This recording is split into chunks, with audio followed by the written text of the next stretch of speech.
Que Dieu soit béni, que Dieu soit loué.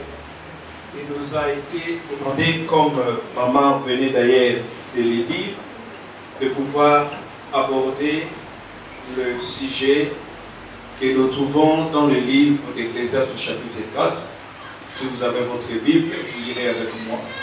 Ecclésiaste chapitre 4, le verset 9, on va lire jusqu'au verset 12.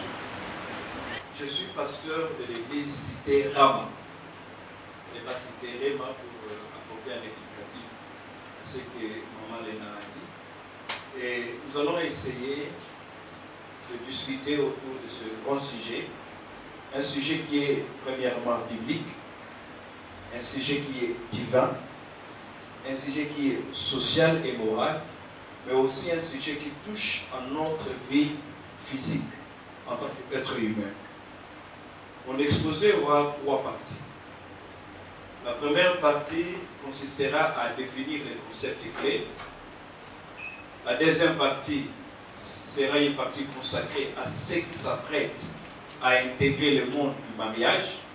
Et la troisième partie sera consacrée à la restauration ou encore au renforcement de la joie, du bonheur pour ceux qui sont déjà. Et la suite, c'est le modérateur ou la modératrice qui décidera de ce qui se passe. Amen. C'est le roi Salomon qui parle. Le roi Salomon est reconnu comme étant cet homme qui a reçu de Dieu une quantité industrielle de la sagesse de Dieu. Dieu l'a donné de la sagesse et lui a dit, en ce qui concerne la sagesse et la richesse, il n'y aura personne qui sera aussi sage comme tu l'es aujourd'hui, ni après, ni avant toi. Dieu a fait de lui dépositaire d'une sagesse extraordinaire. La Bible déclare que Salomon connaissait le nom de milliers d'arbres et d'animaux. La Bible présente Salomon comme cet homme qui, par sa sagesse, a réussi à atteindre une dimension qu'aucun de ses contemporains, avant lui et même après lui, n'a réussi à atteindre. Donc, quand Salomon parle, il faudrait prendre au sérieux ce que Salomon est en train de dire. Salomon dit que 2 valent mieux que 1. Salomon ne dit pas qu'être 1 est une malédiction. Amen. Salomon ne dit pas qu'être 1 est un drame. Parce que c'est d'abord là qu'il faudrait commencer. Nous amener à dédiaboliser, permettez le terme, à cesser de diaboliser votre singularité en tant que célibataire, à cesser de considérer sa vie en tant que célibataire comme étant une période ratée ou une période perdue.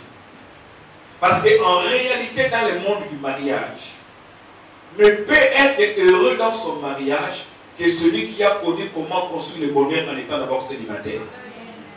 Quelqu'un qui a toujours été malheureux en étant seul ne sera jamais heureuse parce que vous lui mettez quelqu'un à côté.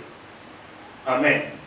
Les personnes qui ont réussi à bâtir des foyers épanouis, des foyers bénis, sont ces personnes qui ont d'abord considéré leur célibat comme étant une période de la vie et non pas comme étant une malédiction. Même si aujourd'hui, dans nos assemblées, dans nos églises, dans nos prédications, nous autres pasteurs avons tendance à moins considérer les célibataires par rapport aux mariés, nulle part la Bible ne présente les choses de cette manière-là. Salomon est en train de faire une comparaison entre 2 et 1. C'est parce qu'il fait la comparaison qu'il dit il vaut mieux être 2 qu'être seul. Mais il ne dit pas qu'être seul est un drame. Il ne dit pas qu'être seul est une malédiction. Amen. Amen. Amen. Vous êtes avec moi? Amen. Vous êtes avec moi? Amen. Selon Salomon, il rejoint ce que Dieu a dit Salomon rejoint dans ses propos ce que Dieu a dit dans Genèse chapitre 2, le verset 18. Lorsque Dieu qui a créé l'homme, après l'avoir créé, lui avoir donné la domination sur toutes les choses, Dieu dira par la suite qu'il n'est pas bon que l'homme soit seul. Amen. Il n'est pas bon que l'homme soit. Ici, c'est Dieu lui-même, le Créateur, qui fixe le bonheur. Amen. En disant que moi qui ai créé l'homme, je sais qu'il n'est pas bon pour lui que l'homme soit seul. Amen. Personne ne peut prétendre connaître les téléphones que vous avez si ce n'est celui qui a fabriqué ces téléphones. Personne ne peut déterminer quelles sont les options qui existent dans un téléphone si ce n'est le fabricateur. D'ailleurs, pour ceux qui sont sages et intelligents, lorsque vous achetez un appareil, la première des choses que vous faites, c'est quoi? Ce n'est pas d'abord l'utiliser, c'est de sortir la notice et de commencer à lire pour faire un meilleur usage du produit que vous avez acheté. Amen. Alléluia. Personne ne connaît la voiture Mercedes si ce n'est que ceux qui ont fabriqué cette voiture dans l'usine Mercedes. Vous n'allez pas demander au concessionnaire de Toyota de vous fournir des pièces de rechange pour une voiture Mercedes.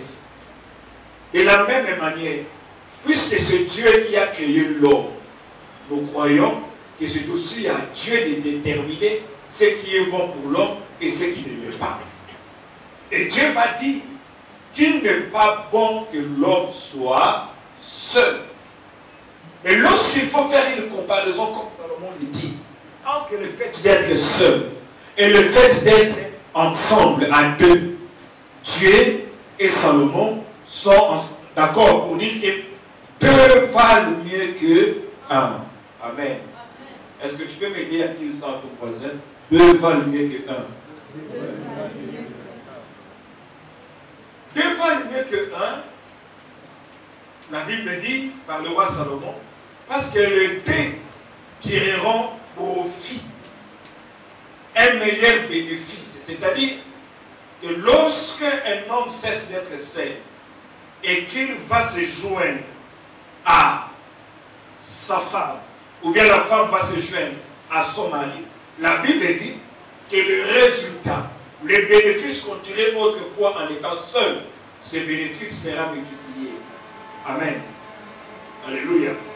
Donc, le mariage ne change pas seulement votre statut pour dire que vous n'êtes plus célibataire, mais que vous êtes marié. Le mariage vous amène à maximiser vos bénéfices, à maximiser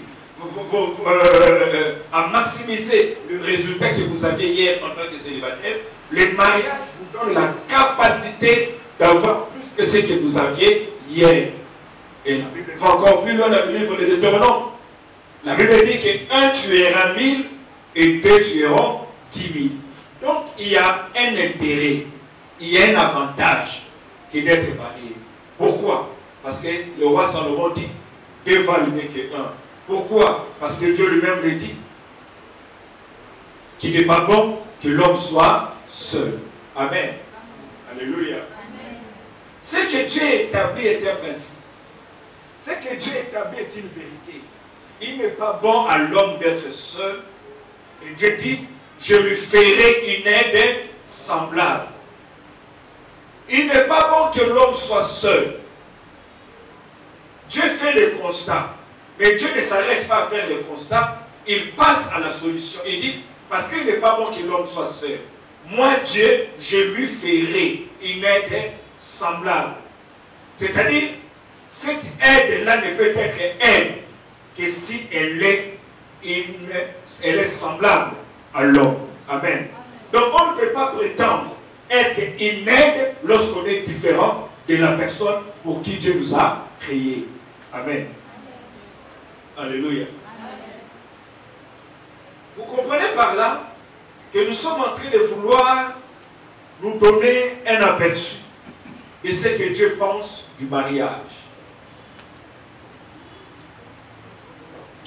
Vous comprenez que Dieu considère les mariages en soi comme étant une nécessité. Dis avec moi nécessité. Comme on dit avec moi une nécessité. Dieu conçoit les mariages comme étant une nécessité. Mais le fait que les mariages soient une nécessité aux yeux de Dieu ne maudit pas les célibats. Pourquoi? Parce que la qualité du mariage que vous vivrez dépendra de ce que vous avez été durant votre vie de célibataire. Alléluia. Alléluia. On ne peut pas trouver de marié heureux si le célibat a été totalement malheureux. Il faudrait que quelqu'un ait assumé. Il faudrait que quelqu'un ait vécu son célibat en toute responsabilité. Pour que cette fois-là, la personne se dise, ah oui, j'ai connu une vie de célibat, j'ai appris des choses et maintenant je viens dans le mariage pour rendre l'autre heureux ou rendre l'autre heureuse. Amen. Car dans le mariage, nous ne venons pas pour puiser. Dans le mariage, nous venons pour donner. Le fait que beaucoup d'entre nous aujourd'hui viennent dans le mariage pour puiser le bonheur, c'est la raison pour laquelle plusieurs sont malheureux. Personne ne peut se rendre heureux, personne ne peut vivre le bonheur dans le mariage si au préalable l'on s'est dit que je vais au mariage pour devenir heureux. Je vais au mariage pour devenir une autre personne. Non, non. Le mariage n'est pas l'endroit où l'on vient recevoir. Dans le mariage, c'est l'endroit où l'on va donner. Et mieux on donne, mieux on sait recevoir. Amen. Alléluia. Donc c'est Dieu qui a institué le mariage. Il dit qu'il n'est pas bon que l'homme soit seul. Le mariage n'est pas une fabrication de la société. Ce n'est pas une coutume, une tradition, une culture de je ne sais de quel peuple qui a décidé qu'il faudrait que l'homme se marie. Non, le mariage a été institué par Dieu. Voilà pourquoi il dit, je lui ferai une aide semblable. Il n'a pas dit que je laisserai l'homme se faire une aide semblable, mais Dieu lui-même prend l'engagement pour dire que moi, Dieu, qui ai créé l'homme, je lui ferai aussi une aide semblable. Et Ecclésiaste dit, dans le chapitre 4, il dit qu'une corde, qu'un fil à 3 cordes se rompt difficilement. C'est-à-dire qu'il y a une place prévue. Il y a une place que Dieu va occuper dans les mariages. Amen. Alléluia. Suivez-moi. Alléluia. Amen. Il y a une place que Dieu doit occuper dans chaque couple. Pour ceux qui sont mariés et pour ceux qui vont se marier demain, ils doivent savoir que le mariage, au-delà d'être l'union entre deux personnes de sexes différents, le mariage doit être perçu comme étant l'union entre deux personnes, mais avec un point d'intercession. Et ce point d'intercession, c'est la personne de Christ. Alléluia. Amen. Alléluia. Amen. Alléluia. Amen. Donc, le Dieu qui a pensé au mariage, c'est aussi le Dieu qui a institué le mariage, mais qui a aussi donné dans quel format devrait se vivre ce mariage-là. Il dit, je lui ferai une aide. Je lui ferai une aide. Je lui ferai une aide. Je lui ferai une aide. Aidez-moi, je lui ferai une aide. Je vous ai dit que personne ne peut définir votre téléphone mieux que son fabricateur. Donc, ce n'est pas une coutume qui définit les mariages. C'est Dieu d'abord qui définit le mariage. Amen. Dieu a institué le mariage avant que les traditions, les cultures et les coutumes existent. Il a dit, je lui ferai une aide. Dieu n'a pas dit à Adam que je lui ferai une femme. Amen. Dieu n'a pas dit que je lui ferai une épouse. Revenons dans la Bible. Dieu n'a pas dit que je lui ferai une mère bondeuse, c'est-à-dire une femme qui lui donnera des enfants. Non. Dieu a dit, je lui ferai une aide semblable. Pourquoi Dieu appelle la personne qui mettra à côté d'Adam aide? Pourquoi il ne l'appelle pas épouse? Pourquoi il ne l'appelle pas femme? Pourquoi il ne l'appelle pas sa chérie? Mais il dit que je lui ferai une aide. Je vous pose une question. Quand tu es assis, as-tu besoin que je vienne t'aider à t'asseoir? Non. Hein? On peut aider quelqu'un qui est assis? Non. quelqu'un qui est couché et dort dans un profond sommeil, on peut venir l'aider à dormir encore? Non. Qui est-ce qu'on aide? Je vais interagir, c'est une conférence. Qui est-ce qu'on aide? Oui. Celui qui travaille. Vous comprendrez par là, avant que Dieu n'aborde la question du mariage pour Adam, Dieu avait d'abord fini à donner à Adam les instructions à faire. Amen.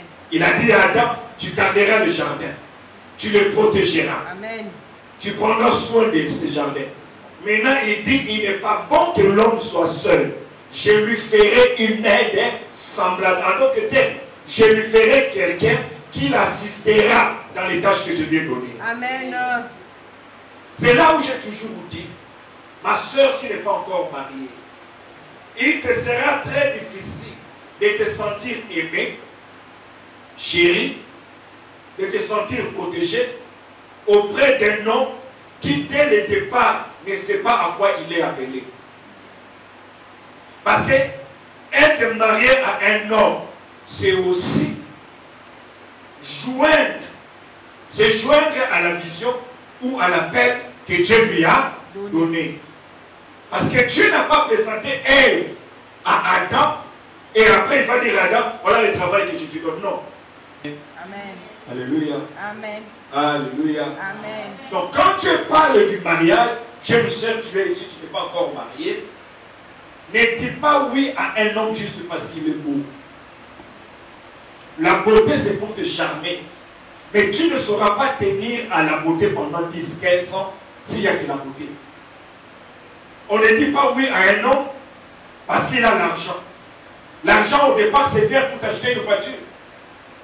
Mais quelque temps après on se rend compte que même la voiture en question ne suffit pas.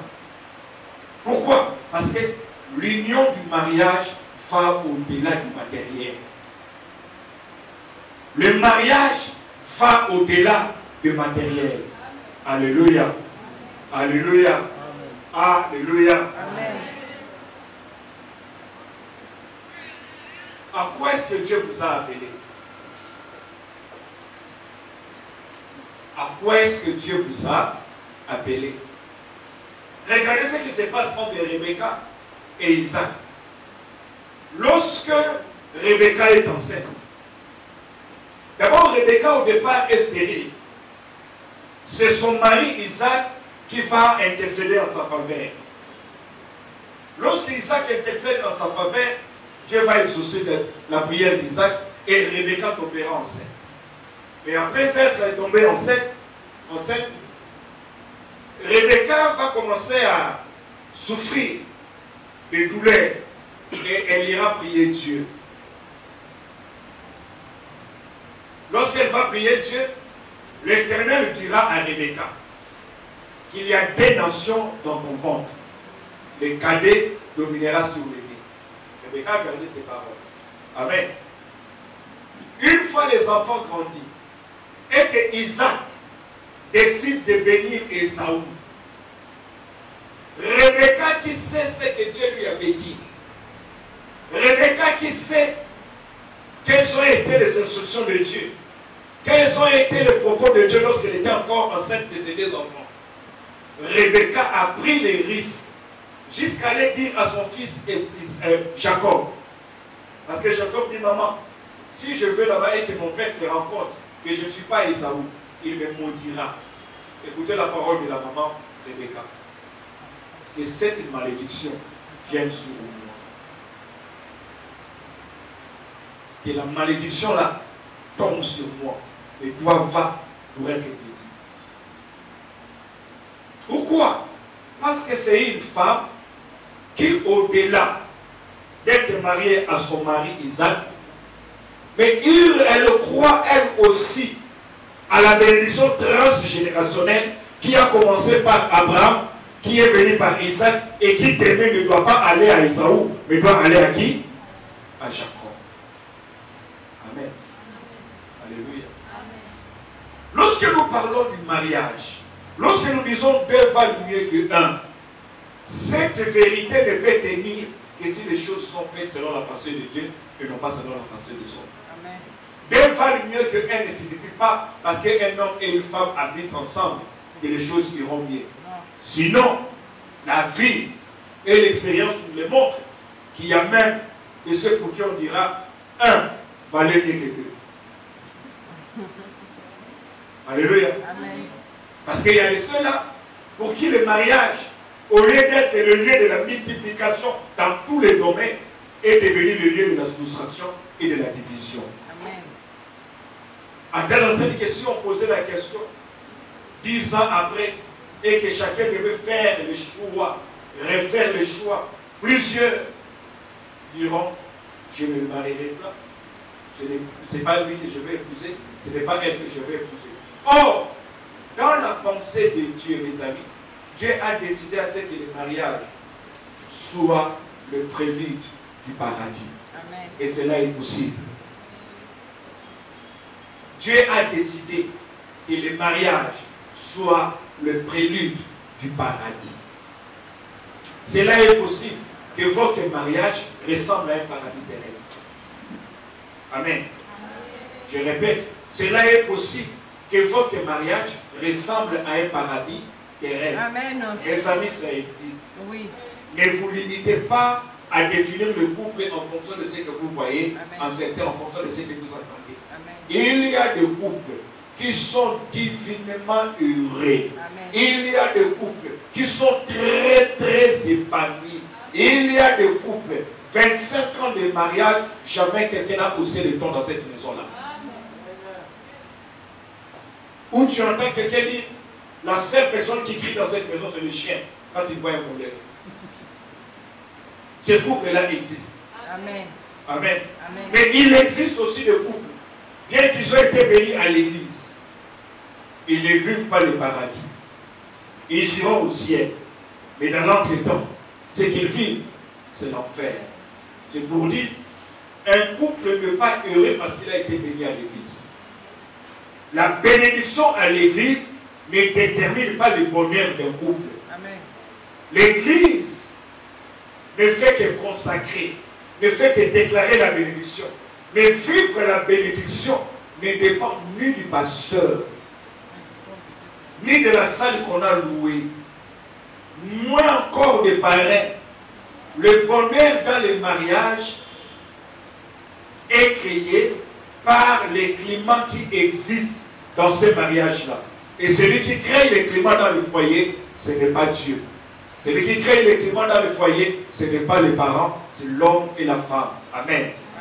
Donc pour dire que le bonheur, pour dire réellement que Dieu va donner qu'un maman, c'est quel choix vous décidez de faire de votre foyer un paradis, soit vous décidez de faire de votre foyer un enfer. Amen. Alléluia. Amen. Alléluia. Amen. Je vais ici évoquer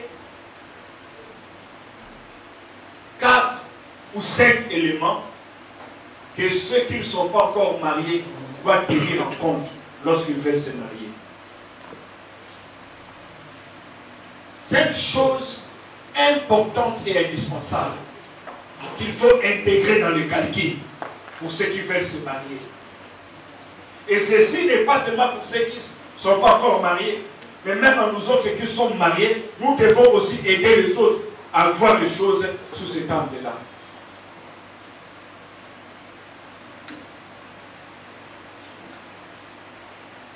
Alléluia. Alléluia. Ces 5 éléments nous aideront énormément à comprendre comment est-ce qu'on peut faire un bon choix. Amen. Comment est-ce qu'on peut faire un bon choix.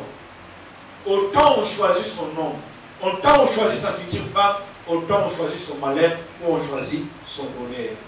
La qualité du choix que vous faites pour savoir à qui dire oui, à qui dire non, détermine aussi la qualité du mariage que vous vivrez une fois marié. Amen. Le bonheur et la joie dans le mariage ne sont pas des miracles. Je suis pasteur, je prêche et je crois au miracle. Je vous le répète, le bonheur, la joie dans un mariage n'est pas un miracle. Tous ceux-là que vous voyez heureux dans le mariage, ne dites pas qu'ils ont la chance. Certains ont dû payer un prix énorme pour arriver à ce niveau-là. Vous ne devez pas seulement choisir à quoi ressemblera vos meubles, à quoi ressemblera vos rideaux, à quoi ressemblera votre jour de fête, à quoi ressemblera... Non. Vous devez aussi choisir à quoi ressemblera votre vie de couple. Pourquoi croire au ciel et vivre l'enfer dans son mariage? Pourquoi croire au Seigneur et vivre l'enfer dans le mariage? Parce qu'il y a de ces mariages où le diable ne vient plus. Pourquoi il ne vient plus? Parce qu'on ne laisse pas la place. Car tout ce que le diable doit faire, ce sont les mariés eux-mêmes qui le font. Donc quand le diable vient, il n'a plus rien à faire. Il y a comme une sorte d'usurpation de pouvoir. C'est le diable qui doit donner la tristesse. Mais la femme a dit, diable reste là, moi-même je vais le faire. L'homme a dit, au diable laisse, moi-même je vais l'assumer. Il y a quelques années, une femme me disait, papa, vous voyez le diable, le diable. En tout cas, oui, parce que c'est la question. Le diable te dit, regarde Satan, oh maman, Satan on va à combien, ça va à mon côté. Avec papa, oui, Satan. Donc, Satan a beau temps. Si ma Satan on va aller. Et la maman, en parlant, elle avait des larmes aux yeux. Alors qu'on est en train de chercher à la consoler, elle dit, papa, Naza sérieuse, Satan a beau temps, moi, je suis moi, je suis balé, et quelques minutes après, son mari arrive. Dès que son mari entre dans la maison, on a vu les enfants fuir, entrer dans la chambre, et en 3 minutes juste, la femme n'a même pas fini de nous présenter. Et pourtant, à l'époque, on était encore très jeunes. On avait une vingtaine d'années.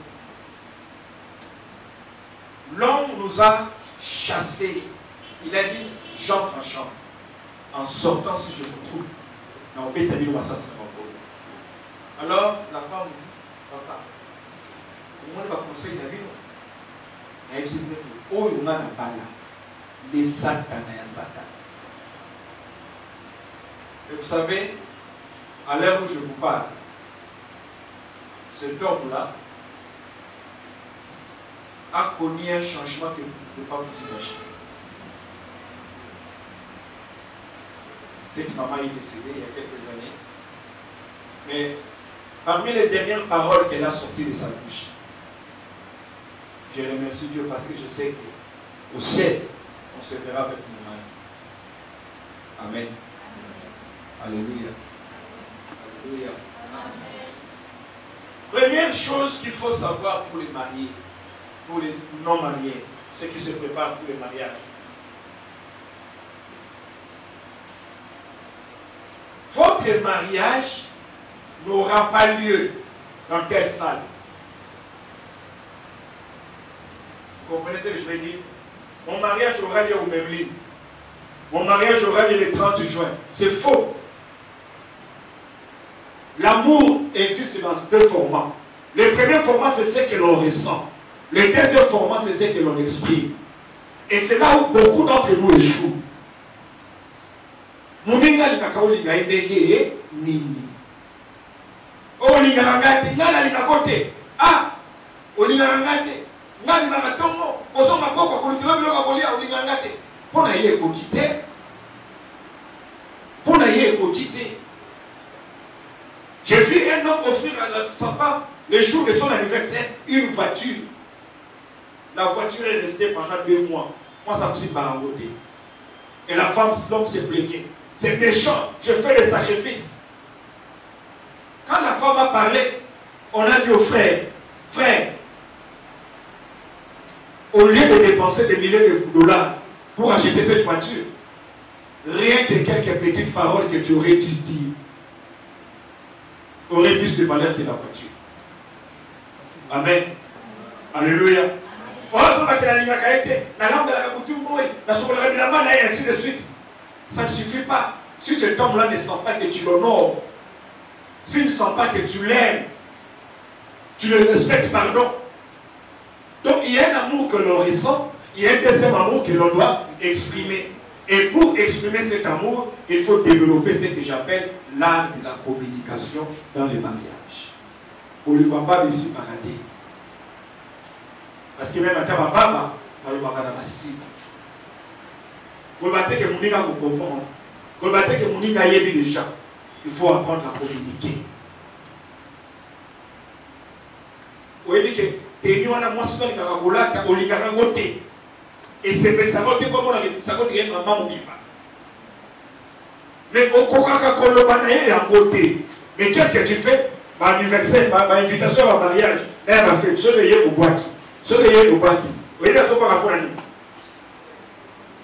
Pour ça dans la question à Roma. Tokende. Tu vois ça au kasoni au kedenaye parce que ma télé na yewana na se plana na côté.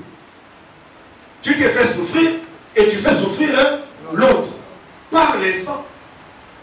Dis, regarde, quand tu t'habilles comme ça, je suis fier. Toi aussi tu as ton mari, vous allez avoir un Tony. Et c'est la boubou na yo na se plana na côté. Et bon ça kaoté. Amen, amen. Parce que tous ces cas, mais dans un sabino, ma cambo de ça qui m'a donné au cas de séjour de mort et c'est que ça l'a raté. Et ma mère de Kitoko, Mituka et les Gézat Nanda. Ils avaient la climatisation, madame ce côté qui t'a plastique, mon côté qui ambiance. N'a pas mon qui est mourougué, mon qui ambiance. Pourquoi? Parce que bah il faut se communiquer. On t'a qu'à dire on a payé à Zati. Ce qui communication est bouffi, il va les bouffer. Ce qui communication est ça, je dans l'Iba là, il va les faire une. Bon, on a été prophète, c'est la prophétesse. Ça va se révéler, il y a beaucoup de ça va se révéler. Dans l'Iba, les révélations, dans l'Iba, les révélations, la communication. On est d'accord pour comprendre. Pourquoi il va être? Il faut y aller pour nous comprendre. Alléluia. Le bas amen. Le bas amen. Le bas amen. Dis-lui que je n'aime pas quand tu t'habilles comme ça. Dis-lui. Le fait que tu tabana et si ceux qui vont voter. Ça me fout à l'ingakato l'ingaye. Donc on y a que je m'en fous. Pas l'ingaye t'aimes. Koye ba ke balingio et ba sa fonction. Koye ba ke balingio et puis ça va longévité. Amen papa. Est-ce que bien beau? Koye ba ke balingio et ba sa longévité et ça bien. Frère, vous comprenez?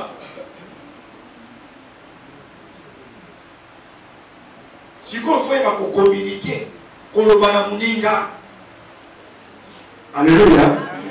Nous sommes le Canada été au BC Macabé et il s'est carré à tout à CP.